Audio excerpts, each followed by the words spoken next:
Alright, let's continue on from the end of part 6. Now we need to make our way back to Fallgrim. So we're going to try and run most of the way, and that's a good idea. In this next area you want to run straight through because a bunch of stalactites are going to fall from the roof. Okay, when you get through that safely, there's a shield guy here. I'll use the kick skill we unlocked to break his shield. So you saw how easy that was to break his shield and kill him.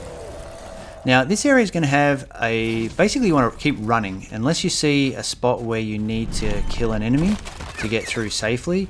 You want to run as far through as you can. If you want to kill all the enemies, that's up to you, but there are a lot of them and we have a fair way to go, and you're going to earn plenty of tar and glimpses anyway. You want to kill this guy as quickly as you can, and this guy, I wouldn't recommend trying to run through there. That phantom can chase you, but you can make it if you're quick. Okay. And the reason I said I wouldn't recommend it is there's also a phantom in this room, and you can get ganked before you know it, so you're better off just taking these ones out as individually one by one, because that guy's blocking that door there. But let's run through. You want to take the stairs up the right here. These stairs lead to that door that we saw when we were at Sesta Janessa in the previous video. And again, up the stairs. Most of it can be run. There's an enemy there. You don't even need to fight him, but I'll kill him anyway just to be safe, and so that we can grab that taskbar that was next to him. And there's a phantom. You want to kill the phantoms as quickly as you can. He dodged me. If the phantoms hit you, they don't really do a lot of damage, so don't worry about that, but they can cast spells that do like attacks that come up from the ground, like area of effect fire attacks and stalagmite attacks, and they can really mess you up. So you want to take phantoms out as quickly as you can. So while you're holding the gland and the fog has descended and there's a bunch of new enemies all out trying to get it off you, or whatever they're trying to do, you'll find that it's these enemies that are the biggest trouble, because they can drop on you from anywhere, and if you run too fast you can find yourself surrounded by a lot of them. You kind of have to just walk everywhere. Like, see already I'm kind of surrounded by this one. I think there's one on the left as well. So you've got to go very carefully, and if you can, lure them out one at a time. I've kind of put myself in a bit of trouble here, but hopefully we'll be able to just deal with them. But I should have taken a little bit more caution there, especially in the next bit. There's a bunch of those guys through here. I think there's like 4, maybe even more of them, and I've gone too far as it is. And see, they've got me, so I'm going to use the mechanical spike. That will take out at least 2. No, it took out all of them, so that worked out quite nicely, because those guys can poison you as well, and yeah, they can wreck your day very fast. But now we're at the door, so we've made it safely through the ice caverns. We can reset our respawn point with Sesta Janessa right here, because this is where we ended the Enslaved Grisha fight. And now that we're here, the area that we couldn't proceed through before, which is where we beat the Enslaved Grisha, that now has a ramp in it, and we can actually go through. We have to go back this way. We couldn't go back this way until we beat Tarsys, but now we can. Now the thing is, there are a bunch of enemies around here. There's a real lot of them, and they're everywhere. So I recommend, if you can fight them if you want, but I recommend just running through the entire thing in the path that I'm going through right now as fast as you can. Very few of the enemies here are a problem if you're running past them. Only these guys are a problem because they can leap on you out of nowhere. The phantoms can scratch you, but if you keep running, the area of effects won't get you. Okay, that guy jumped on me while I was hardened, broke my harden, but you'll notice some of my health didn't go down even while he was attacking me, and that's because of the perk we unlocked earlier where your harden lasts twice as long after being broken, so that was pretty cool. Alright, so we've made it to this Sesta Janessa, and we will continue on into, I think it's the next bit's Fallgrim outskirts, on our way back to Fallgrim Tower. Now, when you're running through Fallgrim, Fallgrim's really the most dangerous area while the fog has descended, because those enemies that can leap on you, they're ghoul creatures. They're called Noctiserpers. Noctiserper. So these Noctiserpers they're everywhere, and they'll run after you, they'll chase you down, and they'll leap on you out of nowhere. The worst part about them is, if you harden, they'll generally bounce off you like that, but the worst part about them is, if you run through Fallgrim, they'll drop down from the sky, basically. You won't be able to see where they are. You'll just hear a warning noise that says they're going to drop, but if you're running, that warning noise is usually there's not a big enough gap between when you hear it and when they drop on you. So there's probably going to be one drop here, so I'm walking very slowly. You'll see your parry device on your back. You'll see the tarnish seal glow when you're nearing danger of them dropping, I think, or at least when they're about to drop. But generally you can't react unless you're walking slow, and if you're walking slow, they'll drop down in front of you and not on you. So when you're going through Fallgrim, while the fog has descended, I highly recommend, if you don't know where, if you haven't already worked out where they drop, then just walk slowly everywhere, just to be sure. So there are none there, but I was walking just to be sure. The thing is, they don't actually do too much damage unless they drop on you, but if you keep running and you end up having 2 drop on you, that can be the end of your life. So it's better to take your time and just walk. They're easily beaten though if you see them coming and you just leap at them and then do a couple of swipes. So they're not hard to kill, it's only the fact that there ends up being so many of them at times.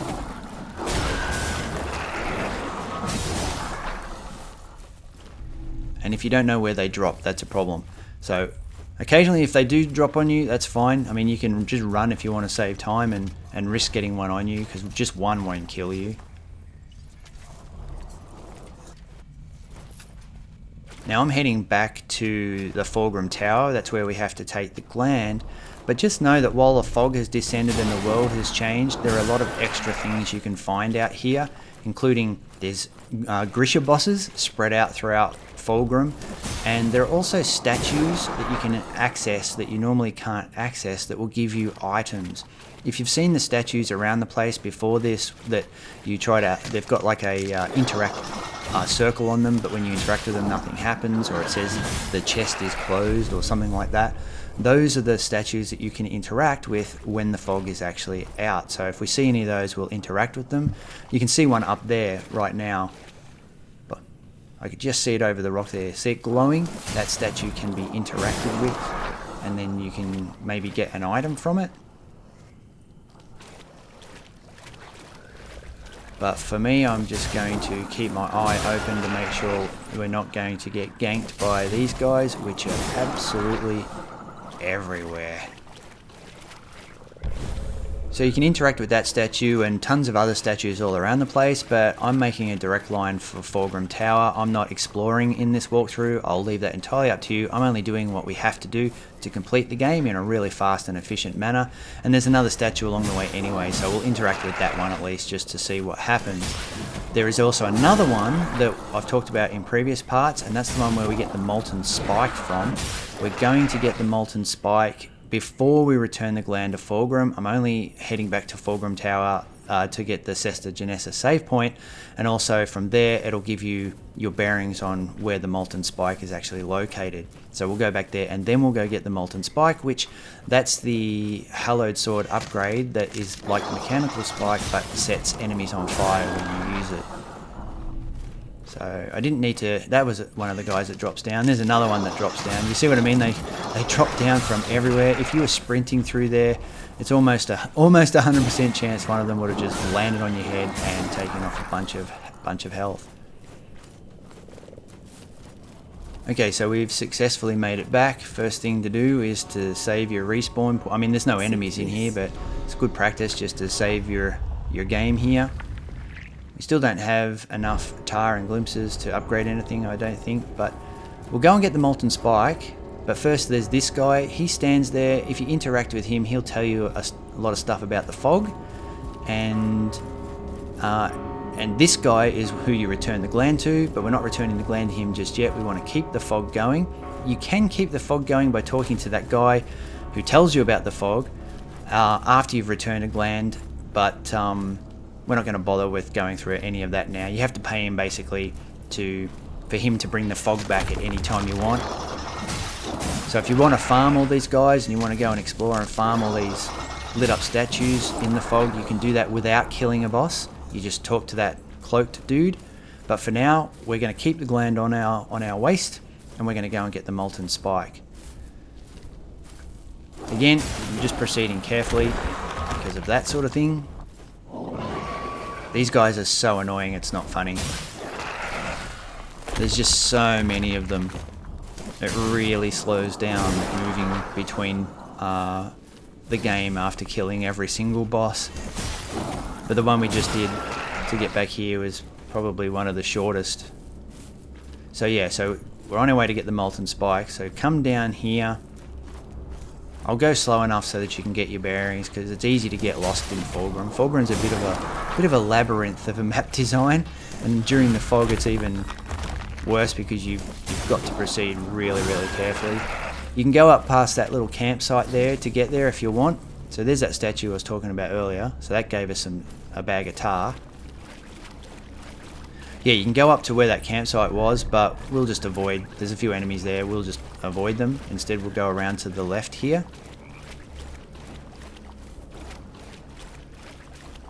And we could have gone here before. We did go past this area before, but it's just good practice to save your game. It's very easy to die during the fog. So you'll come down to this little T intersection here. You want to go left, not right. Don't go down here. You'll see like a tunnel. If you see that tunnel, you'll know you've gone to the wrong way. So you want to go up here. You can get your bearings. There's kind of a stair, kind of a rock stairs on your right and kind of rock stairs on your left. So you want to go past those. Kill the billions of enemies that are hanging around. Once they're dead, go where this guy's going. And it's really good practice to take your time to kill these enemies, because they will follow you and you will have a bunch of them after you, and if you get too many of them on you, you can get killed pretty quickly. So I'll just go back, because I spun around a fair bit there just to re-give you your bearings. When you see that tunnel, you know, go this way, past the stairs, to the right. You see all those guys up there on the right as well. I don't think those guys will hassle us as we go through. I'm talking about those guys up there. And he won't hassle you either. He has his back to you the whole time, so you're pretty much safe to go through here. And what you're looking for is, once we get here, if you look to the right, you'll kind of see a big tree fallen down with things hanging off it. That's where we're going. And remember the guys we looked at before on the up the top? They're here, so just watch and make sure that there isn't one there ready to come after you. So there's a Grisha boss here. We have to kill this guy, and just make sure there's no other Noctiserpers chasing you before you take on the Grisha. He's guarding the Molten Spike in that glowing statue. So just, we've killed a Grisha before, and the Enslaved Grisha, so you shouldn't have a problem with this. Just basically you can swipe away and mechanical spike him to death. He's almost dead, and alright, we're good. Okay, so the Molten Spike comes from this glowing statue, which you can only get when the fog has descended.